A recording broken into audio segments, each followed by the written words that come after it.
But as we look at these stories, what we're doing is we're learning from Moses. We're learning from his faith. We're learning from his strengths, his weaknesses, his successes, and his failures. And so far in the sermon series, we've talked about a lot of incredible stories from the life of Moses. But today, I'm excited to take a look at this particular story in the life of Moses because it deals with something that I think you and I address and have to navigate an awful lot in our culture and in our world. This particular story deals with the subject of envy. I think all of us probably have to acknowledge at some time or another and at some level or another, we have all had to deal with envy, haven't we? I think probably the first time we've had to deal with envy was probably when we were young. For those of us who are parents, you know this is true. You can give a kid a toy, and they can be perfectly happy and content with that toy. They can enjoy that toy, and they do that until they look around and they see another kid who has a different toy that looks a little bit more interesting and a little bit more fun. And all of a sudden, that kid that used to be content is now discontent and fighting and dealing with envy. But we live in a world, don't we, that is consumed with comparisons and envy. And there are all kinds of systems and structures and things that we do, I think, that unintentionally perpetuate envy. We have things like standardized testing and performance evaluations at work, and we have beauty contests, and social media, let's be honest, does a really great job of perpetuating comparison and envy. And even the advertising industry works against us. Did you know that the advertising industry spends billions of dollars a year, billions with a B, to try to get us to compare and then envy and then buy their products or services? Envy is pretty much ubiquitous in our world, isn't it? And it comes in different shapes and different sizes. For instance, perhaps some of you, the type of envy you might deal with is physical envy. Maybe you ladies look at another lady and you think to yourself, man, she really has a nice figure. I wish my body looked like that. Or you look at her hair and you're like, man, her hair is just amazing. And you think to yourself, man, I wish I had that. I wish my hair looked like that. Or guys, sometimes we do the same thing. We look at another guy, we see a guy who has a six-pack abs, and you look at it and you think, man, look at those things. They're so defined. You could literally wash clothes on that. That's pretty incredible. And you think, man, I would love to have those abs. Or you see another guy who has big bulging biceps with huge veins on them, and you go, man, I really would love to have that. And some of us, the type of envy we have to navigate is a physical type of envy. Perhaps for some of us, the type of envy that we deal with is relationship or relational envy. Perhaps you're single and you have a group of girlfriends that are single too, and you kind of have developed a little bit of a girls' club, and we're going to just rock this thing and we're going to do our thing together. And then one of your girlfriends breaks the code and she gets a boyfriend. And then all of a sudden, like, she's enamored by this guy and that's all she wants to talk about. And you're like, oh, I'm so sick of hearing about him. But she just loves him and they're in love, and eventually they get engaged and married. And you look at them and then inside you know, man, I should be happy for them. But when you get really honest, there's a part of you that wishes you had what she had. Or maybe the relational envy for you happens within the context of marriage. Perhaps your marriage started off well, but has gotten to a point where it's no longer good. And you look around at other married couples that seem to be happy and enjoying life and enjoying each other, and you start to envy it a little bit. Maybe ladies, you look at somebody else's husband and you think, man, I wish my husband was like that. I wish he was involved with the kids like that woman's husband is. I wish he talked to me, my husband talked to me the way he talks to her. Or maybe guys, you do the same. You look at somebody else's wife and you think, man, I wish my wife was like that. I mean, I wish my wife was into me sexually the way that she seems to be into him sexually. I wish my wife didn't nag me the way it seems like his wife doesn't nag him. And for some of us, the type of envy we navigate or have to deal with a lot is just that relational type of envy. Or perhaps it's a stage of life sort of envy. Maybe you're in high school and you don't like mom and dad's rules. And you look at a college student and their life and what happens, and you think to yourself, man, I wish my life was like that. I wish I had what they had. Or maybe you're a college student and you're looking at somebody who has a career. They've graduated and they have a job and an income and they're able to get all the stuff that comes along with it. And you think to yourself, man, I wish that was my life.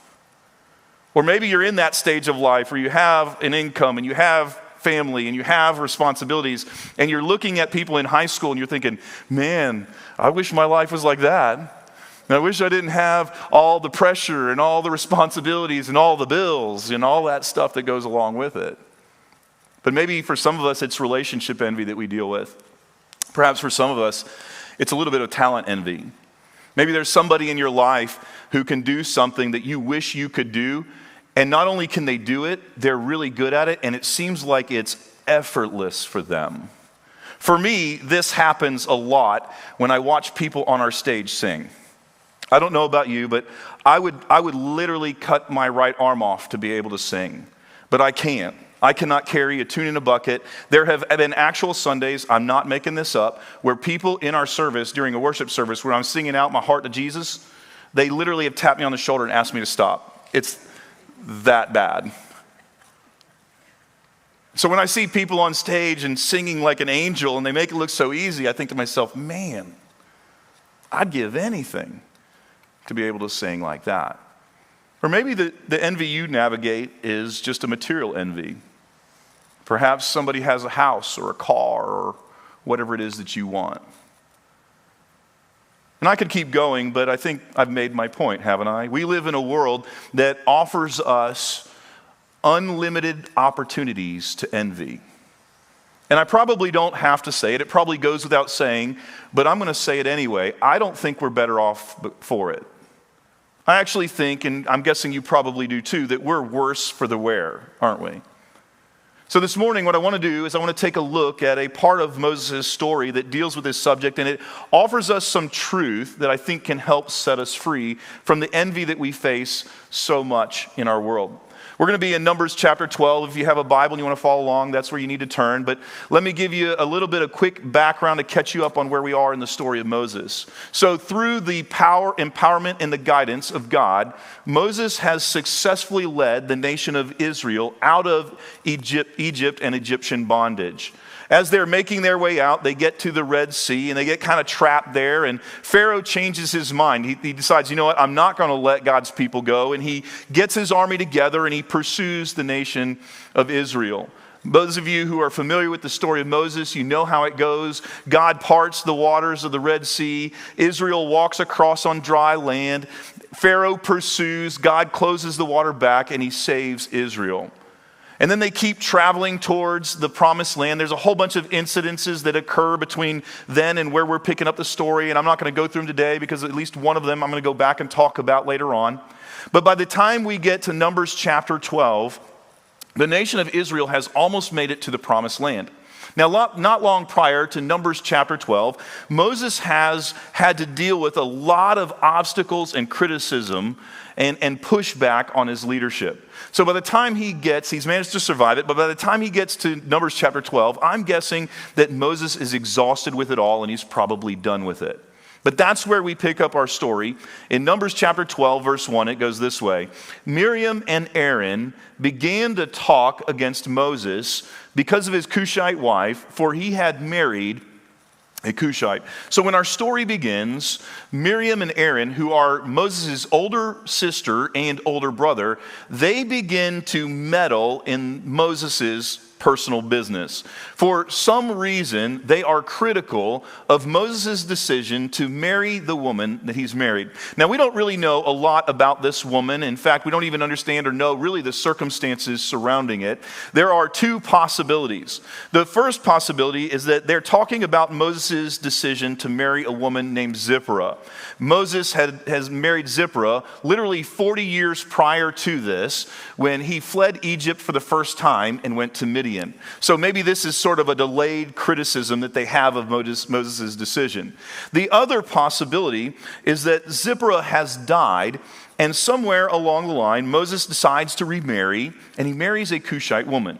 We don't really know which one of those it is. What we do know with absolute clarity is that Miriam and Aaron are critical of Moses' decision to marry this woman. The text sort of gives us the impression that Miriam was kind of the instigator in the whole thing. And when I read the Bible, I like to kind of picture what's going on. So I kind of picture Miriam and Aaron sitting down one day. Maybe they're in the office and her office is close to his, and she kind of walks over during a break and looks at him, and she starts to criticize Moses for his decision to marry this woman. Now, it's important that you understand that Miriam has been there for Moses in big ways. She was a part of helping save Moses' life when he was young. So I kind of picture the conversation going like this. Miriam turns to Aaron and says, listen, can you believe the gall of Moses? I mean, can you believe this guy? I mean, I have been there with him through thick and thin. I was the one who watched the basket when mom laid him in the Nile River to make sure that nothing bad happened to him. I was the one who suggested to Pharaoh's daughter that mom could watch him and take care of him until he was old enough to live in the palace. I mean, Aaron, you and I have been with Moses through thick and thin. We have had his back every step of the way. We've led him, we've guided him, we've given him great advice. But he doesn't seem to care about any of that. None of that seems to matter to him. I mean, when it comes to this Cushite woman that he's married, he didn't ask our thoughts. He didn't ask our opinion. He didn't even seem to care how it would affect us or our family or how it's embarrassed us. And they begin to criticize Moses for his decision. Now, all this criticism, it's important that you understand, is nothing more than a smokescreen for the real issue at hand. In the next verse, we kind of find out what the real issue is. In the next verse, they continue, has the Lord spoken only through Moses? Hasn't he also spoken through us? So the more they criticize Moses, the more they kind of come out with the real issue that's going on in their heart and their life. They say, look, aren't we pretty much the same as Moses? Hasn't God also used us like he's used Moses? Hasn't God also spoken to us just like he's spoken to Moses? You see, Miriam and Aaron held very high positions in the nation of Israel. Miriam was considered to be a prophet, a prophetess. And she was well respected, especially amongst the women of Israel. She was sought out for her insight and her wisdom. Aaron was selected by God to be the first high priest. And Aaron was the spiritual leader of the whole nation of Israel. But when they looked at Moses' unique and special position, when they looked at his unique and special relationship with God, they began to envy him. You see, deep in their hearts, they wanted to be equal with Moses.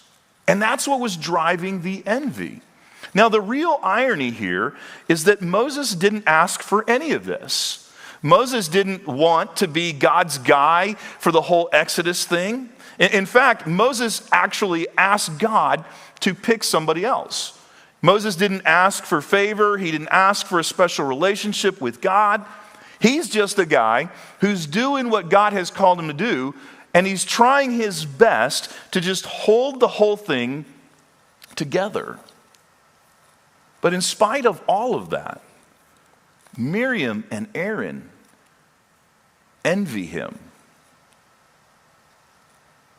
Now, before we're too hard on Miriam and Aaron, I'd like to point out something that I've kind of already pointed out. You and I also, just like Miriam and Aaron, we struggle with envy too. Now, I know there's a chance you may not think that. There's probably a couple of reasons why. Nobody really wants to admit that they envy somebody else, because envy is kind of petty, and nobody wants to be seen as petty. So I'm guessing for some of you, you don't think maybe this is you. Perhaps you think this is somebody else. Also, sometimes we don't think we're dealing with envy because envy has this way of disguising itself. It pretends to be other things. It pretends to be gossip. It pretends to be productive or constructive feedback. Sometimes it hides behind people who say, well, I'm just telling the truth. But if you dig underneath it, it's envy. So I want to offer up a couple questions for you to kind of just wrestle with for a few minutes to help you figure out whether or not envy has gripped your heart. Just a couple questions to consider. Here's one. Are you upset when acquaintances advance professionally or socially? Take a moment and just be honest with yourself.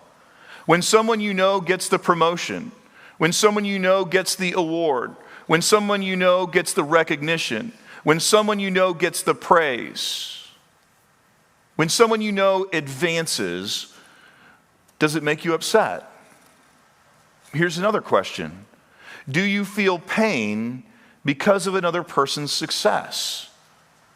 When someone else succeeds, does it feel like it's a personal slight to you? Like you have somehow been slighted? Is it painful for you? Here's another question.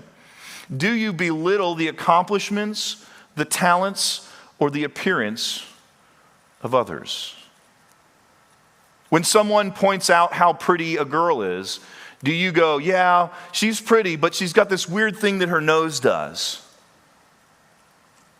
Or when you see somebody at the gym who's in really good shape, and somebody points it out, you say, yeah, I mean, but look at their form. Their form's terrible. And you know, they're probably on something because there's no way anybody looks like that unless they're getting a little bit of artificial help, you know. I mean, do you do that? When someone sings and they do a great job and somebody points it out, do you go, yeah, they did a good job, but you know their personality really doesn't match. They are not fun to be around. When you see somebody succeeding financially and somebody points it out, do you say, yeah, I mean, sure, they're doing great. But if I got the breaks they got, if I had mom and dad's money, if I had this and that and the other thing, if I had the advantages they have, I'd be in the same place too. I mean, I could keep going, but just be honest with yourself. Do you belittle the accomplishments, back up for me, the talents or the appearances of others? Here's another question. Are you tempted to badmouth or sabotage a person to whom you feel inferior? Now, here's the thing. You're probably not going to admit out loud you feel inferior. So you got to be honest in your heart about this one. Here's another question. Are you secretly pleased when a friend, even a loved one, suffers a setback? I want you to know that if your answer was yes to any of those questions, just like Miriam and Aaron, you too are dealing with envy. It's gripping your heart just like it's gripping theirs. So Miriam and Aaron are consumed with envy, and they're criticizing Moses, and the story continues, and then we read this, and the Lord heard this. Now, if there ever was a sentence in the entire Bible that should send a chill up and down the spine of every person that reads it, I think it should be that sentence right there. The Lord heard this. You probably already know this, but I want to remind you that there's not a single thing you will ever say, publicly or privately, that God doesn't hear. There's not a word you will ever utter that God won't hear. And I'm guessing Moses probably heard it too. Do you want to know why I think Moses heard it? Because I'm a pastor in a small city, and I hear it too. Literally any negative thing you've said about me gets back to me. You need to know that. Now, sometimes it takes a while to get back to me, and sometimes it's super mangled by the time that it does. But make no mistake, it gets back to me. And I'm guessing the same thing happened to Moses. I bet you there was somebody who told Moses, you'll never believe what so-and-so said about you. Now, what's interesting to me is what Moses does.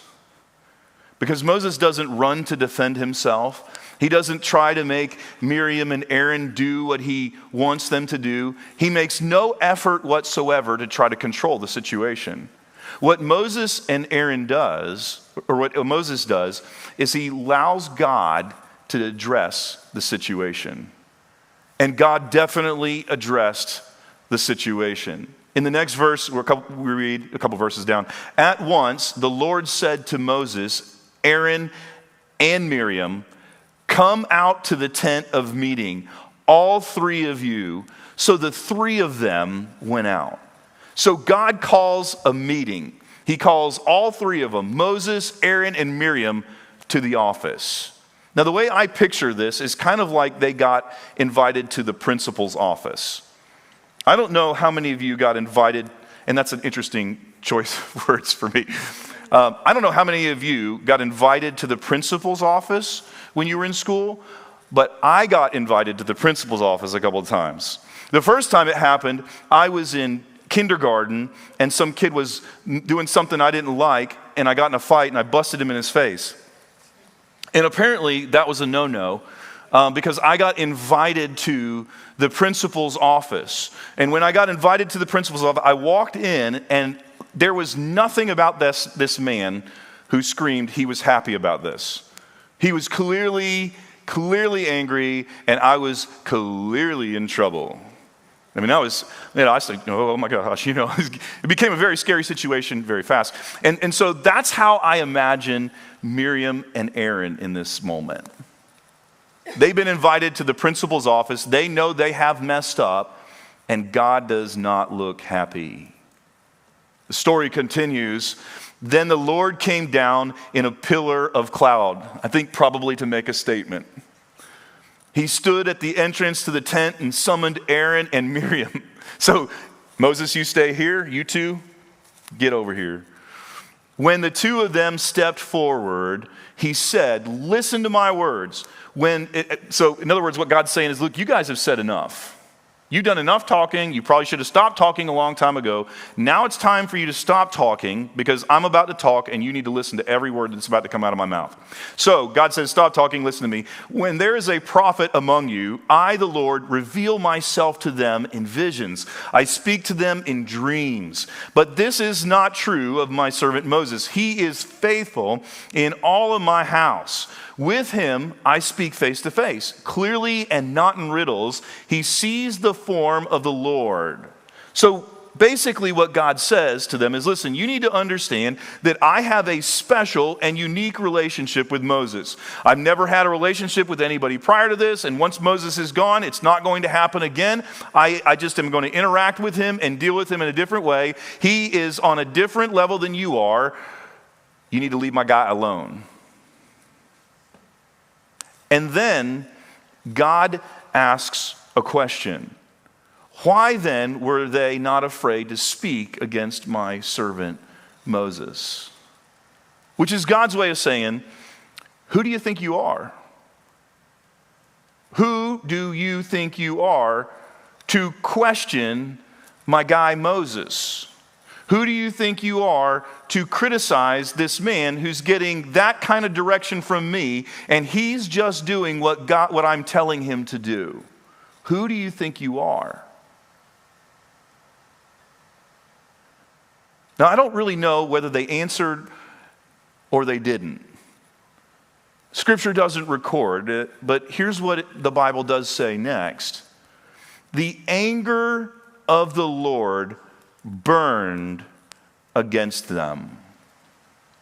And I don't want you to miss that. The anger of the Lord burned against them, and then he left them. Now, I won't read you the rest of the chapter, but let me kind of tell you what happens. When God leaves, Miriam is struck with leprosy as a punishment. Leprosy was a horrible disease that was the equivalent of a death sentence. It meant a very slow and a very lonely painful death for her. When Aaron finds out, interestingly, he goes from criticizing and envying Moses to then pleading with Moses to do something about it.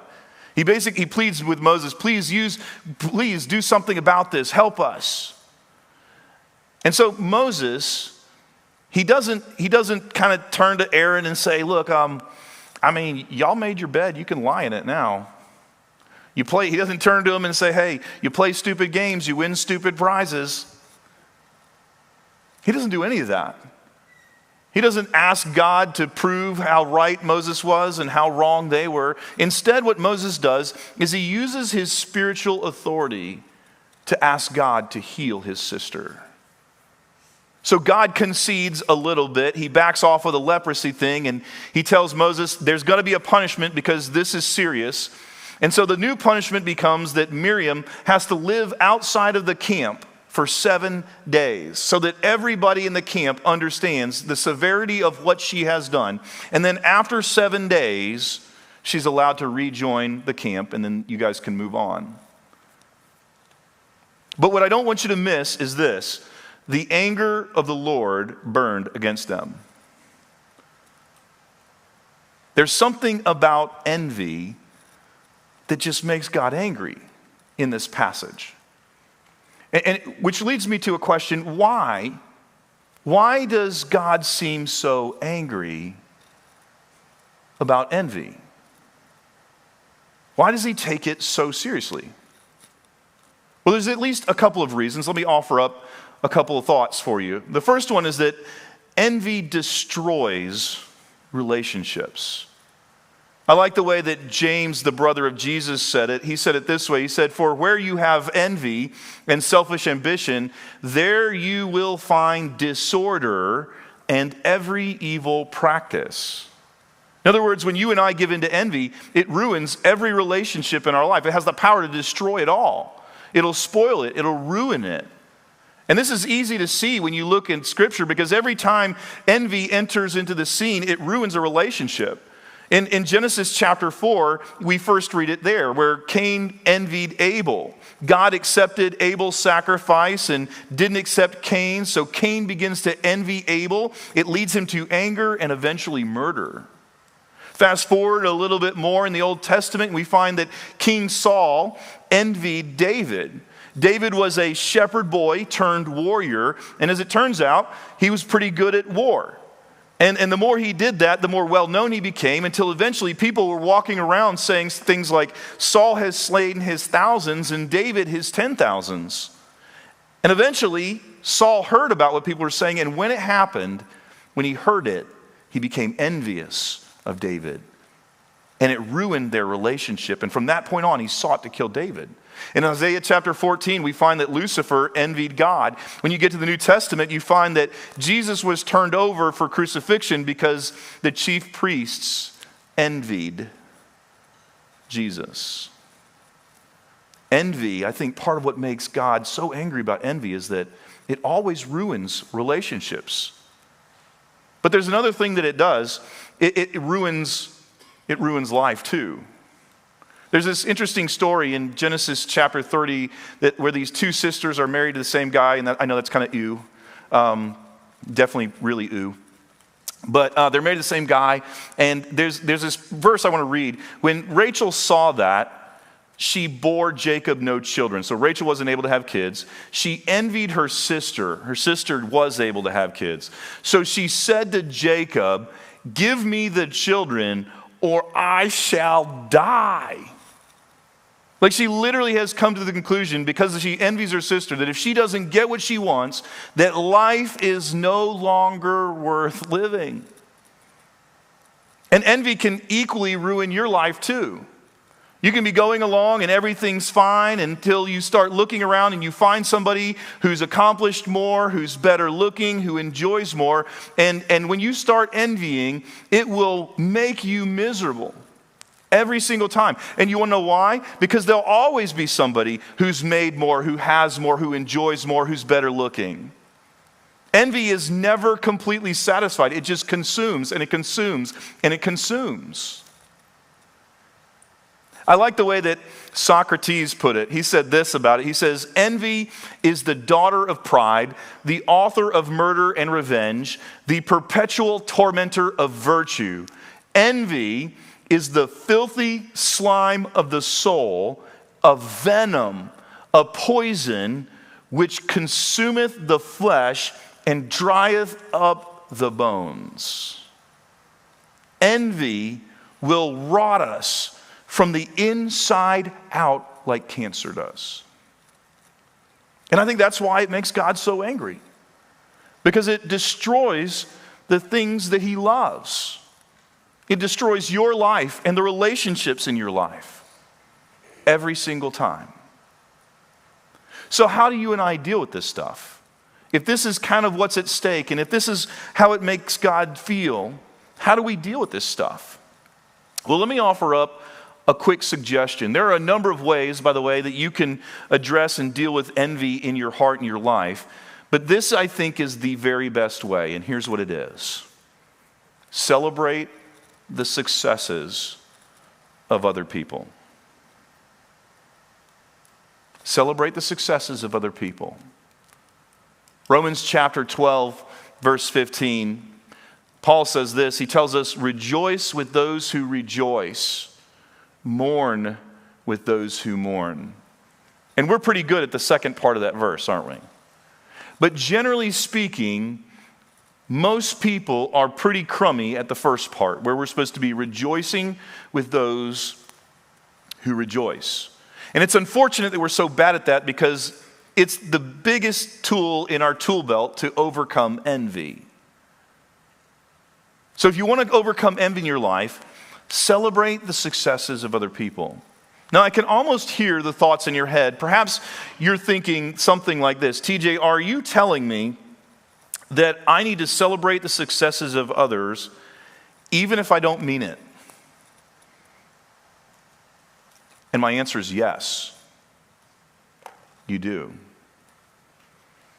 Now, to be clear, I'm not telling you to be dishonest. But you need to do it even if you don't mean it. You need to do it even if you don't feel like it. If you have a friend that has an outfit that she looks really great in, you need to celebrate her. You need to go up to her, even if you wish it was you, even if you wish you had that outfit or you wish you looked like that, and you need to go up to her and you need to say, hey, listen, you look great in that. You really do. You're stunning. If you have someone in your life who has a car that you wish you had, you need to go over to that person, let them show you the car and brag about it. And then what you need to say is, man, this car is really nice. I'd love to have a car like this. If someone has that house that's kind of your dream house, maybe it's a relative or a friend or maybe just an acquaintance, you need to tell them that. You need to tell them, look, if I were to imagine a house in my mind and a perfect house where I could live in and just kind of like the rest of my life, just live in that house, it was just perfect for me in my mind, this would be it. I mean, this house is just amazing. You need to tell them that. If someone at work got the job, the promotion, you need to go tell them, hey, congratulations. If someone's kid or grandkid plays the same sport as your kid or your grandkid, and they do better than your kid and your grandkid, even though you didn't want them to, even if they crushed your kid's team, you need to go over to them and you need to tell them congratulations that they played a great game. I could keep going, but hopefully you get the point. You need to celebrate the successes of other people, even if you don't mean it, even if you don't feel like it. Because that's how you protect your heart from envy. That's how you say no to the envy that wants to grip your heart. And for some of us, that's how you set yourself free from the envy that is already gripping your heart. And by the way, I'm not suggesting you should celebrate the successes of other people as a one-off. I think you need to make this a habit in your life, because if you think you're going to pay one person a compliment and you're going to be able to shake free of the envy in your life, you are naive. And I don't mean that mean. This needs to be a habit, something you do continually at every opportunity available. And again, I understand you don't feel like it, but here's how obedience to God works. Sometimes what we have to do, in fact, I would argue most of the time what we have to do is we have to act our way to a feeling instead of trying to feel our way to an action. And here's what happens. If you're willing to do that, if you'll do that, if you'll act your way to a feeling, what happens is oftentimes you end up also feeling it. So celebrate the successes of other people until you enjoy and feel like celebrating them, and then keep doing it. And that's how you break free of envy. My friends, I know I've stated it strongly, but I want you to understand the green-eyed monster is real. It will destroy your life. God wants something so much better for you than that. So find somebody, find a whole bunch of somebodies, and celebrate them, even if you don't feel like it. Would you pray with me? Father, thank you so much for the story of Miriam and Aaron and how they criticized and dealt with envy. God, you could have not had that recorded in your word, but you did. And I think you did it for us to see and to learn from. God, I know that it's your heart desire that we would be free from envy. God, sometimes it's hard to spot it because we sometimes like to downplay it, or we don't want to admit it, or it disguises itself. God, I pray that you'd show us very clearly when it's a thing for us. And then, God, I pray that you would help us to have the discipline and the courage and the insight to apply the solution. God, I pray that today and tomorrow and the next day and the next day and every day going forward, God, I pray that you would show us someone that we can celebrate their successes. Someone who you've gifted, someone who's accomplished something, someone who has achieved something. And I pray that you'd help us, Lord, to celebrate your goodness in their life. And along the way, God, I pray that you would set us free. And we pray these things in Jesus' name. Amen. Well, I am so thankful that when we look to Jesus, when those ugly things, those ugly parts of our hearts like envy or anger or pride, when those are pointed out and we surrender those back over to Jesus, I'm so glad that he makes us new. I know I've seen that so many times in my life, where someone that loves me or Jesus pricks my heart for something very specific like envy or anger or pride.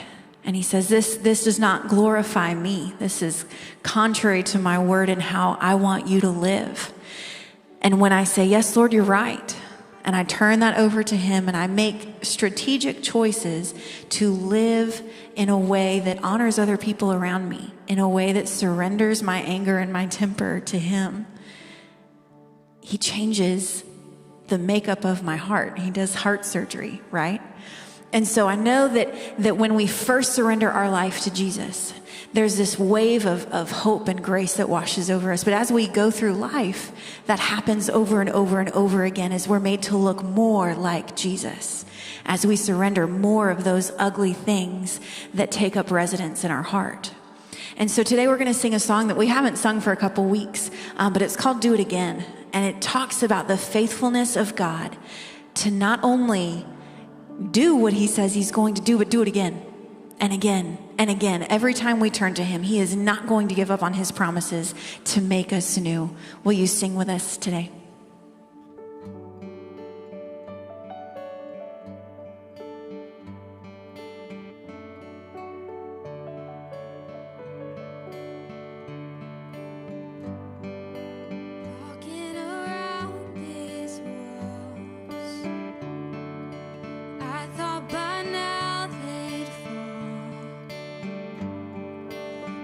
You have never failed me yet.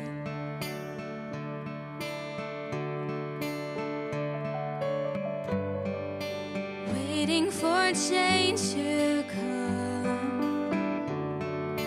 knowing the battle's won, for you have never failed me yet.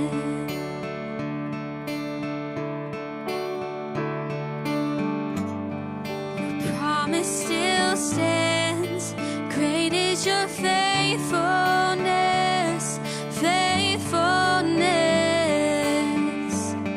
I'm still in your hands, this is my confidence. You've never failed me yet, never failed me yet.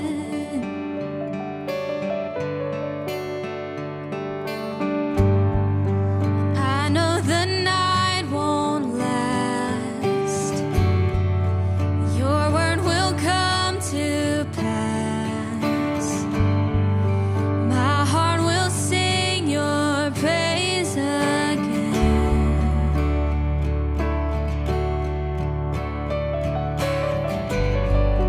Jesus, you're still enough. Keep me within your love. My heart will sing your praise again.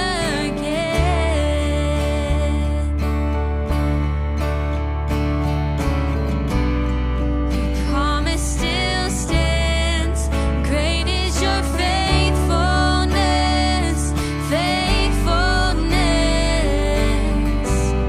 I'm still in your hands, this is my confidence. You've never failed me yet, you've never failed me yet.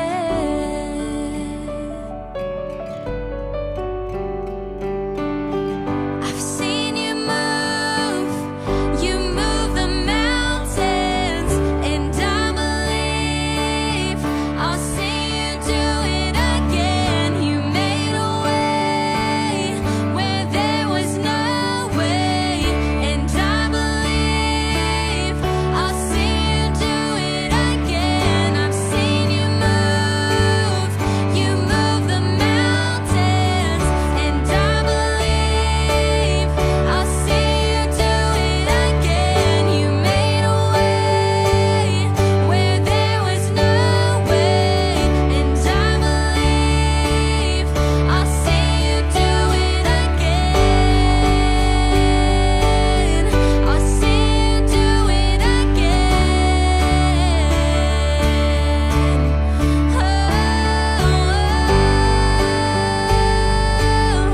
I'll see you do it again.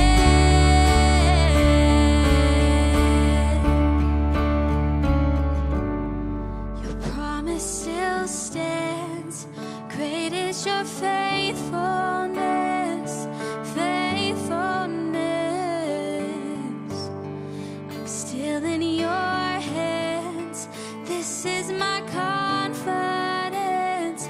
You've never failed me yet.